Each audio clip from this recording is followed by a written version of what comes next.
Hey, what's up, guys? Welcome back to Take on Tottenham. My name's Ben, and this is my take on Tottenham. Our full-time result: Everton 2, Tottenham 2. A result that really doesn't benefit either team. Both teams needed a win tonight. Everton probably have a bit of an advantage that they have I think they have 2 games in hand on us. I think so. Probably does them more favours than us, but yeah, it's a frustrating result. I think still a frustrating performance. At least we're not talking about a loss. That's a positive. But yeah, it was a very strange game. Very odd. It was a bit scrappy. Both defences I thought were quite poor, but we'll get into it. So. First half, first of all, the starting lineup, a bit of a strange one. Very defensive lineup from Jose tonight. It was Dyer, Rodon, and Toby, all in a back 3, and then Aurier and Reguilon as like wing back, sort of like a 3-5-2 sort of formation. But we were playing with a back 3. And Sissoko was brought in as well, which was a lot of fans not happy with the starting lineup. For me, seeing Dyer, particularly again like at centre back, I'm not a fan of it. I don't. But the problem is, kind of like Jose, it doesn't know who his best defensive partnership is, and like I said, the worrying thing about that is that we're so far into the season. But he just doesn't know it, and this is yet another combination that he's tried. So who knows? We might see this again against Southampton. But again, you know, we conceded. We let 2 goals in today, and the problem is a lot of Spurs fans are already predicting the future when it comes to Spurs games. They know we'll go in front, and then they know we'll concede. And we'll just concede the lead. It's now becoming worrying how predictable it is. And Spurs basically did that. We went 1-0 up. After a scrappy opening 20 minutes, 1-0 up. Kane, brilliant finish. Bit of defensive frailty from Everton. But Kane, nice instinctive finish from the striker who's in form. You can't give him that time and that space in the box, and he just rifled it home. And then immediately Spurs shot themselves in the foot. Reguilon, I'm going to talk about Reguilon in a little bit towards the end of this video, but I've got something I want to sort of say about him. But say what you want about the decision. I think it was a very soft penalty. But it's kind of clumsy for Reguilon to put himself in a position where you give it. You're going to go into, you're going to run at Rodriguez while he's in the area from behind, not really showing much, I don't know, maybe wanting to get the ball. He sort of just looked like he was just going to plough into him. You're kind of asking for a penalty. Like I said, it was a soft decision. Having seen the replay, in real time, it looked like a Stonewall penalty. Having seen the replays, it looked very, very, very minimum contact. But the argument is there that there was some contact, and with the rules that are the way they are in the modern game today, it will be a penalty. So it was clumsy from Reguilon, and just generally, after the penalty was scored by, of course, Sigurdsson, got 2 goals tonight, former Spurs player. After they scored the equaliser, Everton pretty much pushed on, and probably will be disappointed they didn't go into the break at 2-1 up, because they really peppered the goal at one point. Came out of the second half. Everton scored, went 2-1 up. It was a good finish from Sigurdsson, but I just felt like defensively there was just it was that I felt like there was no marking him. I watched Siggy's run from where he started, and there was just no one really marking him. Dyer was beaten too easy on the pull back for him. And I think between Rodon and Alderweireld, like they weren't really close to him, and it gave him enough time to get the shot away. And like I said, it was a good goal, but it's another one where you look at it and go, yeah, it wasn't a definitive mistake like we've been known for in the last numerous amounts of months, that we've seen mistakes in our back line, but it's one of those that you also look at and go, it could have been prevented, but it is what it is. And then a couple of subs. Ndombele went off. I thought he was one of our better players as well today. I really thought he was linking up quite well, more of an attacking role as well. I like seeing him in that attacking role, but he went off. I don't know if he was injured. Bit of a strange one.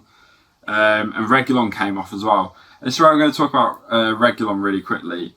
As I said it in my last video, to be honest, I feel like he's really great. Look, he's without a doubt our first choice left wing back. But I've said it for a couple of weeks, and I definitely remember saying it last week because the same issues arose tonight. Where going forward, fine. You know, he's a speedy guy. He's got a really good cross on him. I feel like in recent weeks, Reguilon, in terms of his defensive capabilities, is starting to get a bit exposed. And it's kind of worrying because it's not taken a lot to expose it either. He seems to be positioning-wise not great. Tackling not great. Awareness not great. And one thing that's really bugging me right now about Reguilon, I don't mean to sound like I'm singling him out, but when you just notice something, I've noticed he's going down really easily and not under, like, when we see, like I said, every player has them, every team has players that does this, but I feel like he's getting like a tap on the ankle and he's going down and he's staying down, and the problem is, and I've seen it a couple of times tonight, he's staying on the ground, and unfortunately then it opens up a massive space where he should be, and because he's gone down so easily and not under much contact, the team will then they'll win the ball back off him and they'll press, and then we've got a big hole where Reguilon should be covering, but he's not because he's down on the floor probably trying to get a free kick or a foul or something. And I don't like seeing it. I think it's a bit embarrassing, but I've just noticed it for a while now with Reguilon that he seems to be doing that quite a lot. He did it again tonight, and I sort of looked at it, I was like, oh, just get up and run back and make a tackle. Stop doing all that. But defensively, massive improvement needed. Just across the board for this football club anyway, but Reguilon in particular really needs to improve his defensive capabilities, because like I said, attacking fine, but he is predominantly a left wing back position, so he needs to defend as well, and annoyingly we've seen how good he can be defensively this season, especially when he sort of started for us towards the start of the season, but I feel like last couple of months really been a bit worrying. Maybe that's the rest of the defence rubbing off on him. So that was he went off, and he actually went off quite angrily as well. He threw his coat down and everything. Maybe he knows he had a bad game. I don't know. I thought he had a bad game. And then Everton, much like us, balls their lead up, and with terrible defending. I generally thought they were trying to copy us at one point. They had cross. I can't remember who whipped the cross in, but I think. I can't remember who, was it Holgate and Kane? One of them headed it against the other one, and it fell to an open Harry Kane. He was completely unmarked, and he, like the first goal, rifled it into the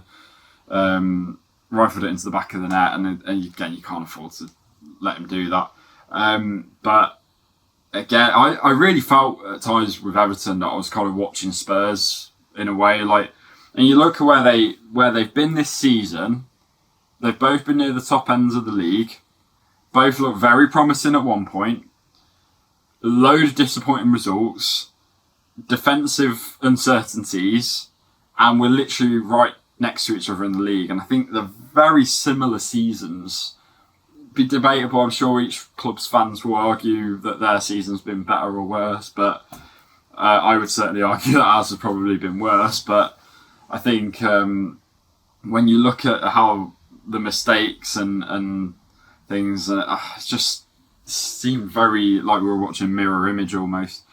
And that's pretty much it really. We got the second goal, and the match kind of just petered out. There's a couple of chances here and there, but nothing really. It was a bit of a weird match. Like I said, it was a very scrappy match. Kane, I feel right now, is almost like the Bale before Bale left. I feel like he's just dragging the team through the rest of the season by himself, which is really bad to see. But we'll see what happens in the summer. I feel like he will leave, but again, I don't know if anyone is going to be able to buy him because of the pandemic. But also, he's under contract, and I do feel like Levy will play hardball with that. And it might put clubs off. We'll see what happens. I'm not a psychic. I have no idea what's going to happen. So we are in action on Wednesday against Southampton. I think it's a 6 p.m. kickoff, so a bit earlier. I'm fed up of saying must-win game because they're all must-win games. Like I said, the draw tonight, not a good result really for either team, but it's better than a loss. But yeah, I think I'm fairly certain top four is gone now. I can't see it happening. I'll be very surprised. I might even do a forfeit if we manage to get top four. That's how certain I am that we won't get it. So I will see you guys on Wednesday night. Yeah, Wednesday night. And hit that subscribe button. Leave me a like and leave me a comment. And I will see you guys on Wednesday. And as always, come on you Spurs.